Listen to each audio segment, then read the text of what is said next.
Қайырлы күн достар, сіздермен Әсем. Бүгін біз ерекше салат дайындаймыз. Тауықтың төс еті пеште піскен және руккола қосылған. Тез әрі оңай салаттың бірі. Керекті заттар оған: тауықтың төс еті, брынза, руккола, черри қызанағы, тұз, қарабұрыш, қызыл бұрыш, зәйтүн майы, бальзам кремі, тұзды, қарабұрышты және кепкен сарымсақты барлығын ыдысқа салып, зәйтүн майын құйып жақсылап араластырдым. Тауықтың төс етін салып, араластырған маринадымызды үстіне салып, барлығын жақсылап жағып шығамыз тауыққа. Және алдын ала пешімізді 200 градусқа қыздырып қоямыз. Пергамент қағаз төселген ыдысқа салып, пеште 15-20 минут пісіреміз. Тауығымыз піскенше біз черри қызанақтарын екіге бөліп турап қоямыз. Брынзамызды да дәл солай жұқарақ 4-5-ті етіп тураймыз.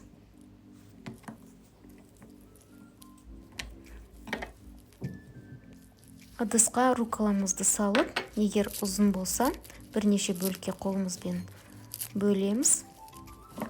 Бір ас қасық зәйтүн майын құйып, араластырып қоямыз.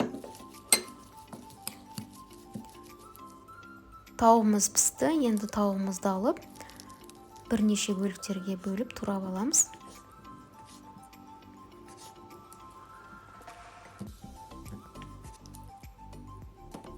Салат салатын ыдысымызға тауығымызды салдық және оның үстіне брынзамызды, қызанақтарымызды салдық. Ең үстіне руккола жапырақтарын саламыз. Және мен кедір жаңғағы мен асқабақ дәнегін алдым.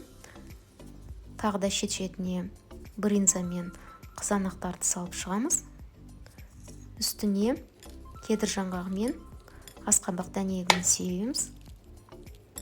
Оның үстіне бальзам кремін құйып шығамыз. Өте оңай әрі жеңіл салаттардың бірі, тез дайындалады.